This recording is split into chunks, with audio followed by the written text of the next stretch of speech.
So if you're someone who feels like you can't lose weight, trust me when I tell you, you are far from alone. So don't feel bad. Don't feel like something's wrong with you. This is very normal. And there can be a lot of different reasons this is happening. I'm going to discuss some of these things and what you can do about it. But before I get into anything, I don't need you to smash anything. I don't even need you to subscribe. I just want you to do one thing for me. And that's give me your attention for the next 10 minutes because everything I'm going to tell you here is going to be super helpful for you, get you past this, and finally get you on your way to your weight loss goals.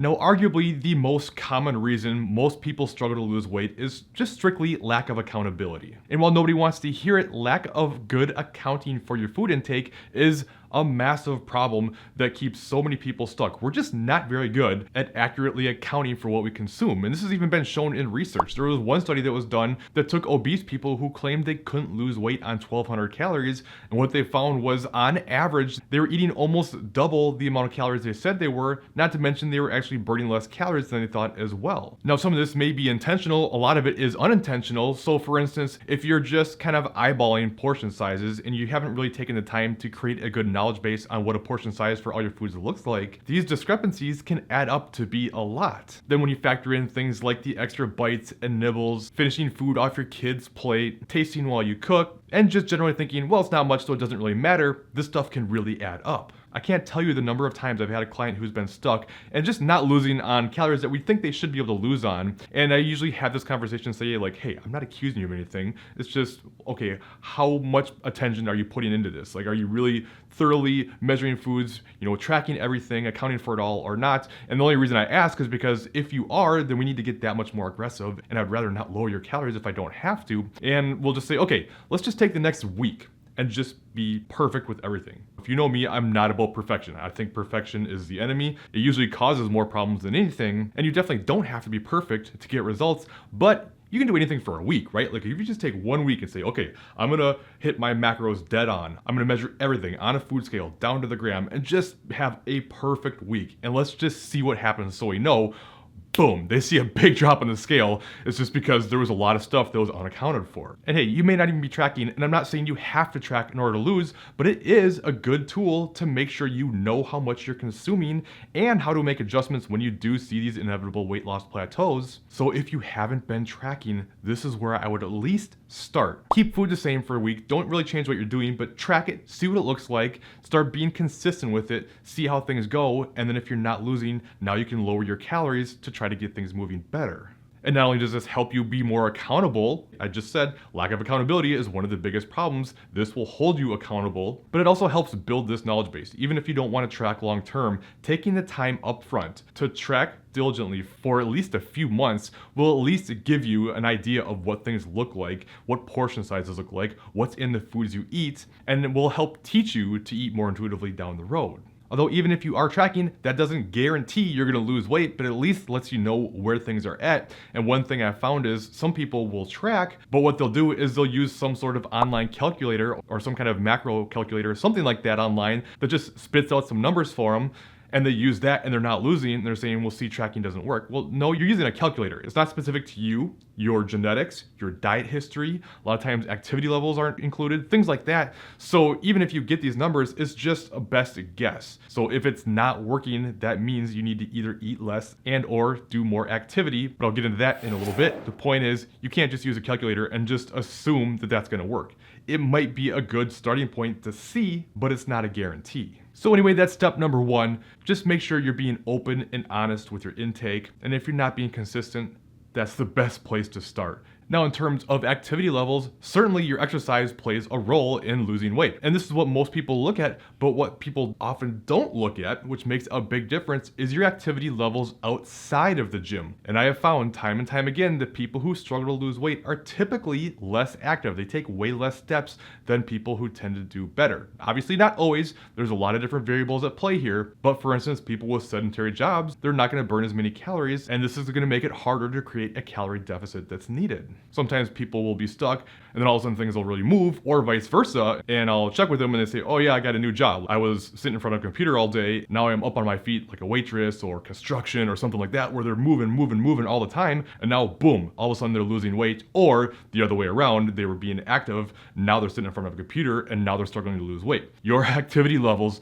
make a huge difference. And it's why I'm such a big fan of going for walks and adding that into your daily routine, or at least your routine as a whole, to help with fat loss. Going for walks is a great way to get extra calorie burn without really beating yourself into the ground. It's easy to recover from, and is one of the simplest ways to start making changes and get better results. And this is something I've noticed even more over the last year or so with all the lockdowns and everything else. A lot of times people who would have normally seen results on a certain set of calories, they couldn't anymore, and a lot more people were having to be a lot more aggressive than you would think. And it was just because with all the lockdowns and not going anywhere or doing anything, we're just moving around so much less, and we're burning that much less calories, making it so much more difficult. I don't always have people track steps. Sometimes we do, sometimes we don't. It just kind of depends. But if we're really struggling and it's an option, I will oftentimes say, okay, let's get a baseline. Let's look at what a normal looks like in terms of your steps. And I've been seeing, and it's not that uncommon for people to get really low steps, like literally getting less than 1,000 steps a day. And that's not a knock on anybody who's like that. I'm just saying,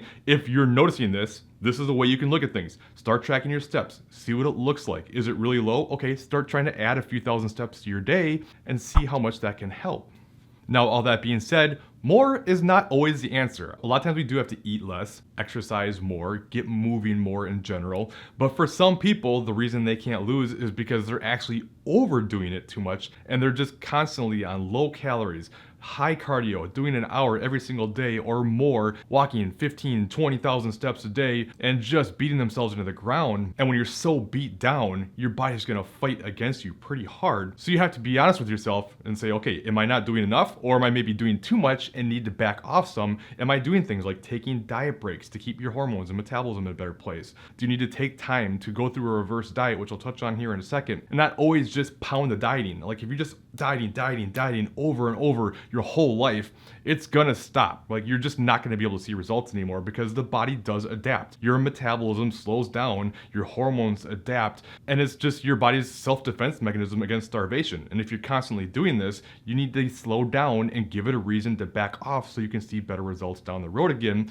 and not get so caught up in this short-term gratification of just always needing to lose weight. It could be the very thing that's keeping you from being able to lose weight. And if this is you, now it's time to reverse diet. If you don't know what that is, I have tons of videos on this. I have a whole playlist you can check out that will tell you everything you need to know, but it's basically where you gradually increase your calories over time. And what this does is it allows your metabolism to start speeding back up again and getting used to higher calories, undo the suppressions in your metabolism, get your hormones back into a better place. And by doing it in a slower manner or a gradual manner, it helps minimize the amount of fat gain that you would see by just jumping your calories straight back up high. Also start tapering down your cardio as well, because remember, if your metabolism is adapted to low calories and then you just jump up super high, you're going to gain weight quick. And this is what happens with so many people. They diet hard, eventually give up, start going into binging behavior, and just rapidly gain weight. So it's always important to remember that sometimes more is better, but more isn't always better.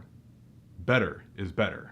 Another thing that can help you if you're not eating a higher protein diet is to start including more protein in your diet. A lot of people struggle to get much protein in, but protein is so underrated and so beneficial. It's one of the most important things with regards to your nutrition outside of just your total calories that can make a significant difference. And the reason for this is because of how high the thermic effect of food is with protein. It's significantly higher than any of the other macros. And what this means is your body just burns more calories processing the food you eat. Not only that, but it also is what helps build and maintain lean body mass, which is also extremely important for fat loss and body composition and metabolism.